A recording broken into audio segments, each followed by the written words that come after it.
Aroma miracles இயற்கையான aroma ஆயில்களை கொண்டு தயாரிக்கப்படுகிறது. தூக்கமின்மை, மன அழுத்தம், எதிர்மறை எண்ணங்கள் போன்ற மனநல பிரச்சனைகள், உடல்வலி, தலைவலி போன்ற உடல்நல பிரச்சனைகள், ஆன்டி ஏஜிங், முடிவுதிர்வு, பொடுகு, வெண்புள்ளி, சரும பிரச்சனைகள் போன்ற அனைத்து பிரச்சனைகளுக்கும் தீர்வளிக்கிறது. Aroma miracles.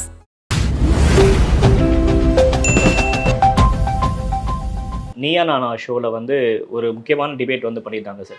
பெய்டு ரிவ்யூவர்ஸ், அதுக்கப்புறம் வந்து அதனால் பாதிக்கப்படக்கூடிய ஒரு மக்கள் அப்படின்னு சொல்லிட்டு அவங்க 2 பேருக்கான வாதம் நடந்துச்சு. அந்த ஷோவில் பெய்டு இன்ஃப்ளூயன்சர் அப்படின்றவங்க எவ்வளோ ரோல் முக்கியமான ப்ளே பண்ணுறாங்க அப்படின்லாம் நிறையா சோசியல் மீடியாவில் போயிட்டுருக்கு. ஒரு படம் ரிலீஸ் ஆகுது அப்படின்னா அந்த படத்தை எப்படி வந்து ரிவ்யூ பண்ணணும், அதுக்கு ஏதாச்சும் ஒரு ப்ரோட்டோகால்ஸ் இருக்கா? நீங்கள் எப்படி அதை ஒரு படத்தை எப்படி நீங்கள் அப்ரோச் பண்ணி ஒரு ரிவ்யூவரா? நாம் வந்து பார்த்தீங்கன்னா ஒரு பத்திரிகையாளர் ஒரு படத்தை வந்து எப்படி ரிவ்யூ பண்ணணும் அப்படிங்கிற அந்த இலக்கணம் நமக்கு தெரியும். பொதுவாகவே என்ன சொல்லுவாங்க அப்படின்னா, ஒரு படத்தினுடைய கதையை ஏயில் ஆரம்பித்து Z வரைக்கும் நீங்கள் மொத்தத்தையுமே நீங்கள் ஆடியன்ஸ் கிட்ட சொல்லிடக்கூடாது. அதே நேரம் இது என்ன மாதிரியான படம், இந்த படம் என்ன ஜானர் அப்படிங்கிறது அவனுக்கு புரியணும். இது வந்து ஒரு சின்னதாக ஒரு 10% 15% விஷயங்களை சொல்லிட்டு மற்ற விஷயங்களை ஹைட் பண்ணி மற்ற அம்சங்களை வந்து நம்ம மக்கள்கிட்ட கொண்டு போகணும். இப்போ அவன் படம் பார்க்கும்போது இது இந்த மாதிரியான படம், அதனுடைய அர்த்தம் என்னன்னா இது ஒரு ஃபேமிலி சப்ஜெக்ட்டு அல்லது ஒரு ஆக்ஷன் சப்ஜெக்ட்டு, வில்லேஜில் நடக்கிற கதை, நகரத்தில் நடக்கிற கதைங்க, இந்த மாதிரியான பேசிக்கான விஷயங்களை நம்ம ஆடியன்ஸுக்கு கன்வே பண்ணணும். அதுக்கப்புறம் படத்தினுடைய பார்த்திங்கன்னா இந்த கீயான விஷயங்கள் இருக்கும், அதாவது ஒரு சஸ்பென்ஸ், ஒரு ட்விஸ்ட்டு, இந்த மாதிரி விஷயங்கள் வந்து நம்ம பெரும்பாலும் வந்து வெளியில் சொல்லக்கூடாது. இந்த மாதிரி சில இலக்கணங்கள்லாம் இருக்குது. நீங்கள் பத்திரிகையாளர்கள், ட்ரெடிஷ்னல் பத்திரிகையாளர்கள், இன்னும் குறிப்பாக சொல்லணும்னா ட்ரெடிஷ்னல் பத்திரிகையாளர்களோட ரிவ்யூவில் இந்த மாதிரியான எத்திக்ஸ் எல்லாமே ஃபாலோ பண்ணுவதை நீங்கள் பார்க்கலாம். இப்போ ஒரு விகடன் ரிவ்யூவை போய் பார்த்தீங்க அப்படின்னா அதை படிக்கும் போது உங்களுக்கு இது என்ன மாதிரியான படம்ங்கிறது உங்களுக்கு தோணிடும். அதே நேரம் பார்த்தீங்கன்னா அந்த ரிவ்யூ வந்து ஒரு பாசிட்டிவாக இருக்கும் பட்சம் இந்த படத்தை நீங்கள் பார்க்கணுங்கிற ஒரு எண்ணத்தையும் உங்களுக்கு ஏற்படுத்திடும். இதுதான் ஒரு ட்ரெடிஷ்னல் பத்திரிகையாளர் எழுதுகிற ரிவ்யூவாக இருக்கும். இப்போ நீங்களும் எழுதியிருப்பீங்க சார். எழுதிட்டு தான் அப்படியே நம்ம காலம் மாறுறப்ப நீங்கள் வந்து யூடியூப்லேயும் பேச ஆரம்பிக்கிறீங்க. ஏதோ உங்களோட அணுகுமுறையில் மாற்றம் இருக்கிறதா பார்க்குறீங்களா, எழுதுனதுக்கும் இப்போ பேசுறதுக்கும்? எழுதும் போது பார்த்தீங்கன்னா அது வந்து என்ன சொல்கிறது, ஒரு கதை எழுதுகிற மாதிரி, கவிதை எழுதுகிற மாதிரி, நம்ம ஒரு சிற்பம் செதுக்கிற மாதிரி வார்த்தைகளை பார்த்தீங்கன்னா பார்த்து கோர்த்து எழுதுவோம். ஆனால் பேசும்போது பார்த்தீங்கன்னா நீங்கள் அந்த மாதிரியான விஷயங்கள்லாம் பண்ண முடியாது. ஏன்னா நம்ம நார்மலாக இன்னொன்று பேசுறதுங்கிறதே நம்மளுடைய நடிப்பாயிடக்கூடாதுல்ல. நம்ம இயல்பாக எப்படி பேசுகிறோமோ அதே மாதிரி பேசணும். அப்படிங்கும்போது ஆமாம், அந்த எழுத்தில் இருக்கிற அந்த அழகு நாசூக்கு வந்து பேச்சில் இருக்காது. இது பார்த்தீங்கன்னா இப்படி பட்டவர்த்தனமாக சில நேரங்களில் வெளிப்படுவதற்கு வாய்ப்பு இருக்குது. பெய்டு ரிவ்யூவர்ஸ் அப்படின்னு சொல்கிறாங்க சார். ஒரு படத்தை பற்றி அது பாசிட்டிவாக சொல்லுங்க அப்படின்னு. இது உண்மையாலுமே களத்தில் ரியாலிட்டியில் நடக்குது? அது அதாவது ரொம்ப உண்மையை சொல்ல போனால் இவர்கள் ரிவ்யூவுக்கு மட்டும் பணம் கொடுக்கல, பெய்டு ரிவ்யூவர் மட்டும் இங்கே கிடையாது. சினிமா குறித்த செய்திகள் இருக்குது தெரியுமா, அதற்கே பணம் கொடுக்குறாங்க. இப்போ உதாரணத்துக்கு சொல்றேன், முன்னணி நாளிதழ்கள் இருக்குல்ல, அது உள்ளர போய் பார்த்தீங்க அப்படின்னா சினிமாவுக்கான செய்திங்கிறது பார்த்தீங்கன்னா இந்த இவ்வளோ பெருசில் போடுவாங்க, ஒரு காலம் 2 காலத்தில் போடுவாங்க. போன வாரம் கூட நீங்கள் ஒரு படத்தை பார்த்துருக்கலாம். ஒரு முன்னணி நாளிதழில் ஒரு படத்தை கிட்டத்தட்ட அரை பக்கத்துக்கு ஒரு செய்தி இருக்குது. அது நீங்கள் பார்த்தீங்கன்னா அது செய்தியாக தான் உங்களுக்கு தெரியும். ஓகே, எப்படின்னா இந்த படத்தை வந்து அரசியல் கட்சி தலைவர்கள்லாம் பாராட்டுகிறார்கள், திருமாவளவன் இப்படி சொல்கிறாரு, அவர் இப்படி சொல்கிறாரு, இவர் இப்படி சொல்கிறாருன்னு ஒரு ஆர்டிக்கலாகவே இருக்கும். கிட்டத்தட்ட பார்த்தீங்கன்னா ஒரு அரை பக்கத்துக்கு மேலே இருக்கும். அது பார்த்தீங்கன்னா பெய்டு ஆர்டிக்கல் தான். அந்த நாளிதழ் திரைப்பட நிறுவனங்கள்ட்ட பார்த்தீங்கன்னா கிட்டத்தட்ட 5 லட்சம் 8 லட்சம் அப்படின்னு பணம் வாங்குறாங்க அந்த ஒரு ரிவ்யூக்கு. அது எப்படின்னா ஒரு படத்தினுடைய செய்திகளை பப்ளிஷ் பண்றதுக்கு இந்த மாதிரி அந்த நிறுவனங்கள் பணம் வாங்குது. நல்லா கவனிங்க, பத்திரிகையாளர்கள் பணம் வாங்கல, நிறுவனங்கள் பணம் வாங்குது. எப்பயுமே அட்வர்டோரியல்னு ஒன்று இருக்கும். அட்வர்டைஸ்மெண்ட் வேற, அட்வர்டோரியல் அப்படின்னா செய்தி மாதிரியே இருக்கும், கீழே வந்து ADVTன்னு சின்னதா போட்டிருப்பாங்க. விவரம் தெரிஞ்சவங்களுக்கு தெரியும் இது விளம்பரம் அப்படின்னு. ஆனா இவங்க என்ன பண்றாங்கன்னா அந்த ADVTனே இல்லாம ஒரு ஆர்டிக்கலாவே போடுறாங்க. அதுக்கப்புறம் பாத்தீங்கன்னா நீங்க அந்த பேப்பரை தொடர்ந்து வாசிங்கன்னா தெரியும், ஒரு படம் ரிலீஸ் ஆகிருக்கும், மக்களிடம் பயங்கர வரவேற்பு, திரையரங்குகள் ஹவுஸ்ஃபுல் அப்படின்னு ஒரு மொக்க படத்துக்கு ஒரு என்ன சொல்றது, ஒரு 1/4 பேஜ் அளவுக்கு பார்த்தீங்கன்னா ஒரு ஆர்டிக்கல் இருக்கும். இது எல்லாமே பெய்டு நியூஸ். தமிழ் பத்திரிகை மட்டும் இல்லை, ஆங்கில பத்திரிகைகளும் இதே மாதிரி, அது பேர் மீடியா நெட்னு பேர் வச்சுட்டு முன்னணி ஆங்கில நாளிதழ்களும் இதே மாதிரி பணம் வாங்கிட்டு அந்த ஆர்டிக்கலை போடுறாங்க. அதுக்கப்புறம் இங்கே இருக்கிற முன்னணி வார இதழ், அங்கே வந்து நீங்கள் பார்த்தீங்க அப்படின்னா சினிமா நடிகர்களுடைய பேட்டி வருது, கவர் ஸ்டோரின்னு சொல்லுவாங்க, அட்டையில் அவரை போட்டு அவர் அந்த படத்தை பற்றி சொல்லுவார். 8 லட்ச ரூபா பணம் வாங்குறாங்க. ஏன்னா அதில் முக்கியமாக சில நடிகர்களுடைய பேட்டி வந்து தொடர்ந்து வந்துகிட்டு இருக்கும். என்ன காரணம் அப்படின்னா நம்ம கூட நினைப்போம், அடடா இவர் தான் தமிழ் சினிமாவுடைய நம்பர் 1 ஹீரோ போல இருக்கு, அதனால தான் இந்த பத்திரிக்கை வந்து அவரை கவர் ஸ்டோரியாக போட்டிருக்கு நம்ம நினைப்போம். உண்மை கிடையாது. அதுக்கு வந்து 8 லட்ச ரூபா பணம் வாங்குறாங்க. இந்த மாதிரி பார்த்தீங்கன்னா நியூஸுக்கே அந்த ஊடக நிறுவனங்களே பணம் வாங்குது. இதுதான் நிலவரம். இந்த நிலைமைக்கு யார் காரணம்னா இங்கே இருக்கிற தயாரிப்பாளர்கள் தான். அப்போ தான் எடுக்கிற படம் குறித்த செய்தி ஒரு ஊடகத்தில் வருவதற்கே பணம் கொடுக்குற இவர்கள் விமர்சனத்துக்கு பணம் கொடுக்காம இருப்பாங்களா? கண்டிப்பாக பெய்டு ரிவ்யூ அப்படிங்கிற விஷயம் இங்கே இருக்குது. அதில் எந்த மாற்றமும் இல்லை. இது வந்து ஒரு பெரிய பட்ஜெட்டான படங்களுக்கு தான் இது மாதிரியான இப்படி சொல்லுங்க அப்படின்னு அப்ரோச் பண்ணுவாங்களா சார், இல்லை நார்மலாகவே அப்ரோச் பண்ணுவோம்? இல்லை, அதாவது விரலுக்கேற்ற வீக்கம்ங்கிற மாதிரி அந்த பட்ஜெட்டுக்கு ஏற்ற மாதிரி இவங்க வந்து அதை பே பண்ணுவாங்க.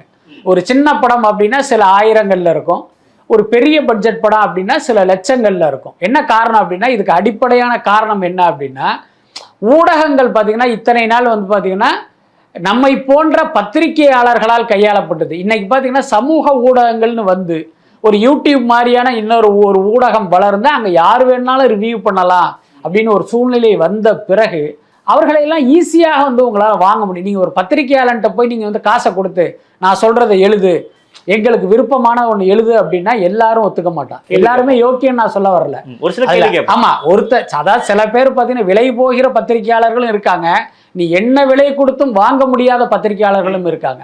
ஆனால் ஒரு இண்டிவிஜுவல் ஒரு ஊடகத்தை நடத்திக்கிட்டு இருக்காங்க அப்படின்னா நீங்கள் அவங்கள ஈஸியாக வந்து உங்களால் வந்து வாங்கிட முடியும். அந்த சூழ்நிலை தான் இங்கே இருக்குது. நான் எனக்கே தனிப்பட்ட முறையில் நான் நிறைய சம்பவங்களை சொல்ல முடியும். நான் என்ன பண்ணுறேன் அப்படின்னா ஒரு பிரபலமான பட நிறுவனம் அவங்க படம் ரிலீஸ் ஆகும்போது அந்த படத்தினுடைய விளம்பரம் சம்மந்தமாக நம்மளை பேசுகிறதுக்கு கூப்பிடுறாங்க. அப்போ நான் போகிறேன் அவங்கக்கிட்ட, என்னுடைய ஊடக நிறுவனத்துக்கு வந்து அவங்க விளம்பரம் தர போகிறாங்க. அது குறித்து பேச போகும்போது ஒரு பேரை அவங்க சொல்கிறாங்க, சார் இவரை வந்து எங்களுக்கு எப்படியாவது இவருடைய கான்டாக்ட் வேணும் அப்படின்ட்டு. என்னன்னா அவர் வந்து ஒரு யூடியூபர், அவர் எங்கேயோ இருக்கார், ஆனால் அவருடைய விமர்சனத்தை வந்து இங்கே இருக்கிறவங்க பார்க்குறாங்க, மக்கள் ரசிக்கிறாங்க, அது வந்து ஒரு கருத்தை உருவாக்குது. இப்போ இவங்க என்னன்னா அவருக்கு பணம் கொடுத்து எப்படியாவது அவரை வந்து நமக்கு பாசிட்டிவாக பேச வைக்கணும் அப்படின்னு அவருடைய கான்டாக்டை கேட்குறாங்க. எனக்கு அந்த நிமிஷம் வரைக்கும் அப்படி ஒரு யூடியூப் சேனலே எனக்கு தெரியாது. என்ன காரணம்னா நான் யூடியூப் பார்க்குற பழக்கம் இல்லை இப்போ வரைக்கும்.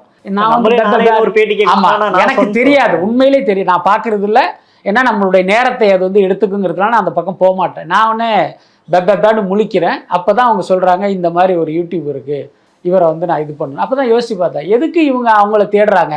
அதாவது நான் வந்து இத்தனை வருஷமாக இந்த இண்டஸ்ட்ரியில் இருக்கேன், நாம் வந்து அவங்ககிட்ட விளம்பரமே அவங்கள நம்ம தேடி போகிறோம். ஆனால் இவர்கள் வந்து எங்கேயோ இருக்கிற ஒரு யூடியூபரை இந்த பட நிறுவனமே தேடுது அப்படின்னா நீங்கள் பார்த்துங்க.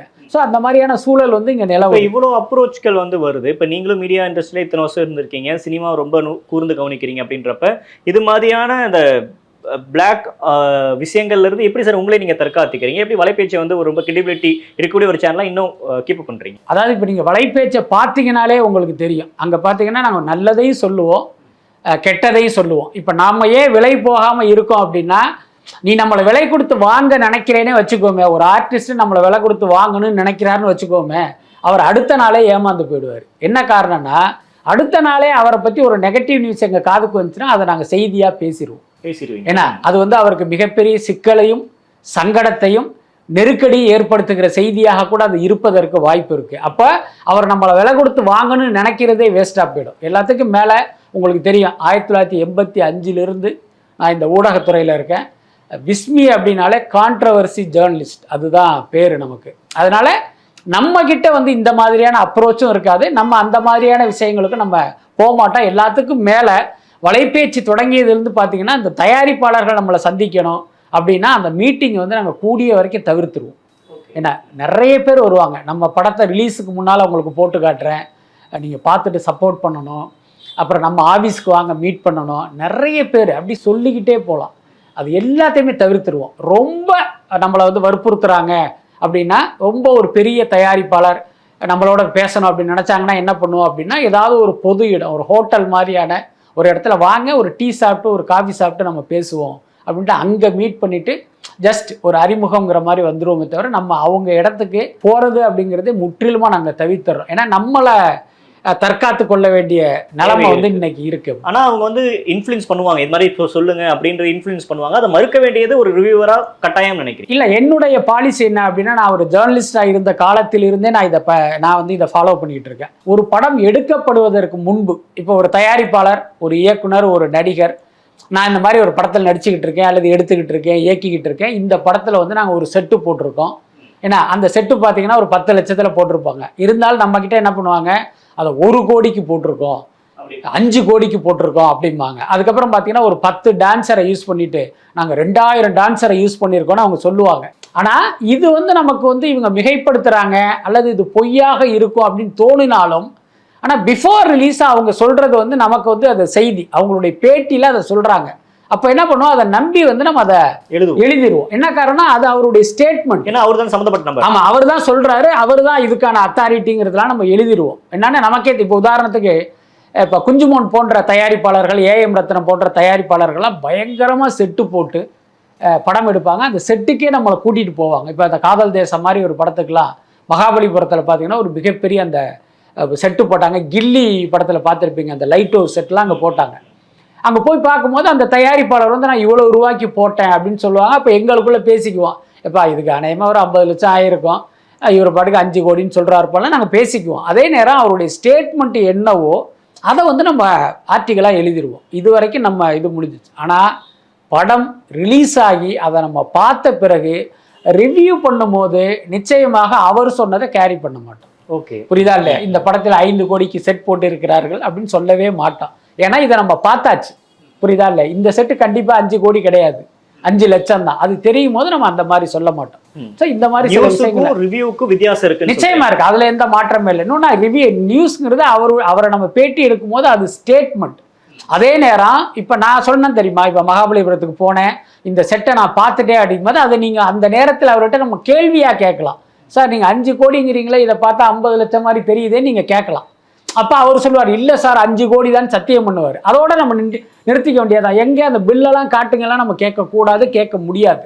ஆனால் ரிவ்யூங்கிறது அப்படி கிடையாது. ஒரு அவுட்புட் வந்துருச்சு, அந்த அவுட்புட்டை நம்ம வந்து ரிவ்யூ பண்ணுறோம். அதில் வந்து நீங்கள் எந்த காலத்திலையுமே காம்ப்ரமைஸ் ஆகக்கூடாது.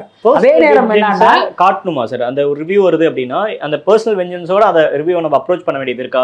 இந்த ஹீரோ எனக்கு பிடிக்காது, இல்லை இந்த ஹீரோட பொலிட்டிக்கல் ஸ்டேட்மெண்ட் எப்படி இருக்கு அப்படின்ற அந்த இதோட நீங்க எல்லாரும் ரிவ்யூவர் அணுகிற தேவை இருக்கா? இல்ல, அப்படி பண்ணக்கூடாது. அதுதான் ஒரு ஜேர்னலிஸ்டுக்கான ஒரு அடிப்படை குணமே அதுதான். உங்களுடைய தனிப்பட்ட விருப்பு வெறுப்புகளை வந்து எந்த காலத்திலையும் நம்ம ரிவ்யூல எல்லாம் காட்டக்கூடாது. அதே நேரம் நாமெல்லாம் ஹியூமன் பீயிங் தான், நமக்கும் கோபதாபங்கள் விருப்பு வெறுப்புகள்ங்கிறது இருக்குது. அதை நம்மை மீறி வெளிப்படுவதை வந்து தவிர்க்க முடியாது.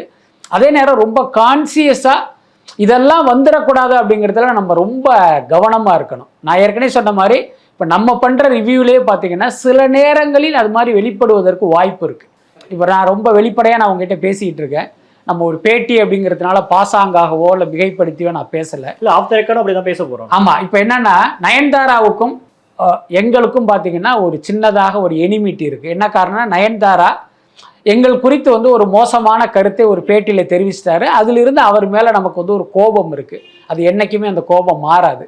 ஸோ அப்படி இருக்கும்போது பார்த்தீங்கன்னா இப்போ அவருடைய படத்தை ரிவ்யூ பண்ணுறோம், அது வந்து உண்மையிலேயே ஒரு மொக்கையான படமாக இருக்கும் பட்சம் நான் ரிவ்யூ பண்ணும்போது பார்த்தீங்கன்னா சில வார்த்தைகள் அவர் ஹர்ட் பண்ணுற மாதிரி கூட வெளிப்படுவதற்கு வாய்ப்பு இருக்குது. அதே நேரம் அந்த படம் வந்து ஒரு அற்புதமான படமாக இருக்கும் பட்சம் நான் வந்து நயன்தாராக்கு நமக்கு பஞ்சாயத்து இருக்கு, அப்ப இந்த படத்தை காலி பண்ணிடுவோம் அப்படின்னா எந்த காலத்திலையும் அப்படியெல்லாம் ரிவ்யூ பண்ணிடவே பேசினாலும் மக்கள் மக்களுக்கு தெரியும், ஆஹா இவன் வந்து பாத்தீங்கன்னா தப்பா சொல்றான் அப்படின்னு மக்கள் நம்மளை ரிஜெக்ட் பண்ணிடுவாங்க. ஸோ அந்த ஆபத்து இருப்பதால் பாத்தீங்கன்னா அதெல்லாம் கவனத்தோட தான் நம்ம. இப்போ ஒரு பெரிய படம், விஜய் படம் மாதிரி இல்ல ரஜினி படம் மாதிரி, கமல் படம் மாதிரி ஒரு படம் ரிலீஸ் ஆகுறப்ப அந்த படம் உண்மையுமே நல்லா இருந்துச்சுன்னா நீங்க பாசிட்டிவா பேச போறீங்க, நல்லா இல்லை அப்படின்னா அந்த படத்தோட ப்ரோஸ் அண்ட் கான்ஸ் பேசுறீங்க. அப்படின்றப்ப அதை சொல்றது மூலியமா ஒரு ரிவ்யூவரா ஒரு சிக்கல் உள்ளாகுது உங்களுக்கு. அவங்க ரசிகர்கள் உங்களை இணையத்தில் அட்டாக் பண்றதாகட்டும், இல்ல அவங்க சைட்ல இருந்து இதை மிரட்டல் இப்படியெல்லாம் எதுவும் வருதா? இல்ல, அதாவது ரசிகர்கள் ரியாக்ட் பண்றதுங்கிறது தொடர்ந்து நடந்துகிட்டு தான் இருக்கு. பட் நான் அதை எந்த காலத்திலையும் நான் பொருட்படுத்துறது இல்லை. என்ன காரணம்னா, இப்போ நான் வந்து எங்களுடைய வலைபேச்சில் வர்ற கமெண்ட்ஸையும் நான் பார்க்க மாட்டேன். நான் பல்வேறு சேனல்களுக்கு வந்து இன்டர்வியூ கொடுப்பேன், அதில் என்ன கமெண்ட்ஸ் வருதுங்கிறதே நான் பார்க்க மாட்டேன். என்னையை பொறுத்த வரைக்கும் எங்கிட்ட ஒரு கருத்து கேட்குறாங்க, நான் சொல்கிறேன், அதை வேணுங்கிறவங்க எடுத்துங்க, வேணாதவங்க தூக்கி போட்டு உங்கள் வேலையை பாருங்கள். அதே நேரம் என் குறித்து நீ என்ன சொல்கிறேங்கிறது எனக்கு அவசியம் இல்லை. அதில் நான் ரொம்ப தெளிவாக இருக்கேன். ஏன்னா நம்ம ஒரு கருத்து சொல்லிட்டோம், அதுக்கு இவன் என்ன சொல்கிறான், அவன் என்ன சொல்கிறான், அவன் என்ன சொல்கிறாங்கிறது எனக்கு நோக்கமாக இருந்துச்சுன்னா என்னால் வேலையே பார்க்க முடியாது. அதனால் எனக்கு அது அவசியமே இல்லை. அதே நேரம் இந்த ரசிகர்களுக்கு வந்து ஒரு பெரிய அறிவெல்லாம் கிடையாது. நான் ஏற்கனவே சொல்கிற மாதிரி ஒரு ரசிகன் அவன் வெறியனாக இருக்கும்போது அவன் நிச்சயமாக முட்டாள் தான், அதில் எந்த மாற்றமும் இல்லை. ஸோ அந்த முட்டாள் என்ன பண்ணுவான்னா, நம்மளுடைய ஹீரோ படத்தை வந்து இவங்க வந்து இந்த மாதிரி நெகட்டிவாக சொல்லிட்டாங்களே அப்படின்னு அவன் ரியாக்ட் பண்ண தான் செய்வான். பொதுவாகவே நான் வந்து அன்னவுன் நம்பர்ஸ் வந்து அட்டன் பண்ண மாட்டேன். அதனால் அது போன்ற தொல்லையும் எனக்கு இல்லை. அதே நேரம் எங்கேயாவது நம்மளை வந்து வாய்க்கு வந்தபடி திட்டிக்கிட்டு இருப்பாங்க, அதை நம்ம மறுக்க முடியாது. அதுக்கப்புறம் இங்கே திரைத்துறையில் உள்ளவங்க ரியாக்ட் பண்ணுவாங்களா அப்படின்னா நேரடியாக ரியாக்ட் பண்ண மாட்டாங்க. நீங்கள் ஃபோன் பண்ணி எப்படி என் படத்தை இப்படி சொல்லிட்டீங்க அப்படின்லாம் யாரும் இதுவரைக்கும் என்கிட்ட கேட்டதில்லை. ஒருவேளை நம்ம ரிவ்யூவால் பாதிக்கப்படும் போது நிச்சயமாக புலம்பத்தான் செய்வாங்க. அது ரொம்ப வந்து ஒரு நார்மலான விஷயம்தான்.